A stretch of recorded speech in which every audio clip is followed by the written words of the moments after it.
Metal Gear Solid 1, un jeu qui aura marqué mon enfance. Bien que Metal Gear Solid 1 ne soit pas le tout premier des Metal Gear, il m'a littéralement conquis par son gameplay plutôt accessible, ses musiques, ses graphismes pour l'époque et surtout pour la PlayStation 1, et bien plus tard pour son histoire. Mais tout d'abord, laissez-moi vous expliquer un peu plus en détail pourquoi, pour moi, Metal Gear Solid 1 est l'un des plus grands jeux de tous les temps. Tout d'abord, comme je l'ai dit, son gameplay. Un gameplay complet et bien accessible pour tout le monde. Il nous suffisait de rester appuyé sur L2 de la manette pour avoir instantanément accès à l'inventaire, et R2 pour avoir accès aux armes. C'est simple, rapide et surtout très efficace. Après, les commandes restent plutôt classiques. Avec un bouton, on peut attraper un ennemi et le projeter autre part. Avec un autre, on peut y ouvrir son codec, un genre d'émetteur et récepteur radio.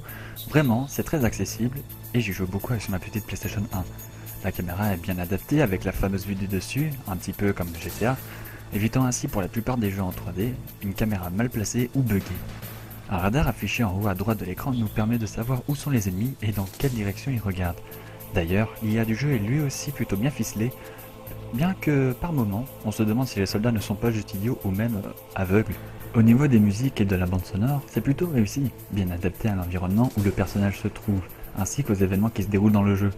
Une musique d'espionnage lorsque tout est calme, ou une musique plus rythmée lorsque l'on est repéré et que l'on doit attaquer ou s'enfuir vers une cachette. Évidemment, dans l'Hexagone, on a eu droit à une VF un peu maladroite, mais rigolote quand même.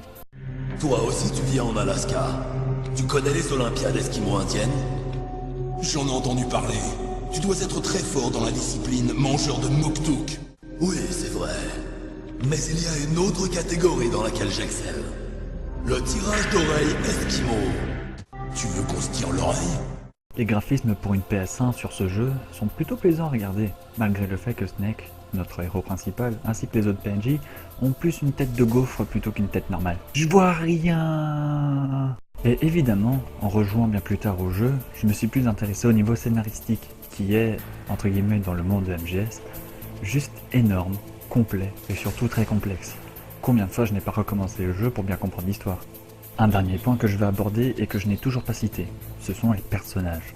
Que ce soit pour les gentils du jeu avec Snake pour son côté loup solitaire, Otacon pour son côté geek, Mei Ling qui nous raconte et explique une citation célèbre à chaque sauvegarde, et qu'on commence à avoir un petit peu marre. Tais-toi, tais-toi, tais-toi, tais-toi, tais-toi, tais-toi, tais-toi, tais-toi, tais-toi, tais-toi, tais-toi, tais-toi. Ou alors que ce soit pour les méchants, avec Ocelot qui se la pète un peu trop, Liquid Snake qui fait un excès de testostérone, Psycho Mantis avec ses pouvoirs télépathiques, psychiques, scientifiques, machin bidule chouette. D'ailleurs, Psycho Mantis est juste mon méchant préféré de tous les jeux confondus. Chacun a sa propre personnalité bien distincte des uns des autres, et malgré qu'on sort plein de jeux les plus incroyables les uns que les autres, je trouve que les jeux qui attribuent une vraie personnalité aux personnages, même si on ne les voit que le temps d'un combat, se font très rares. À part peut-être pour The Walking Dead, ou encore The Last of Us.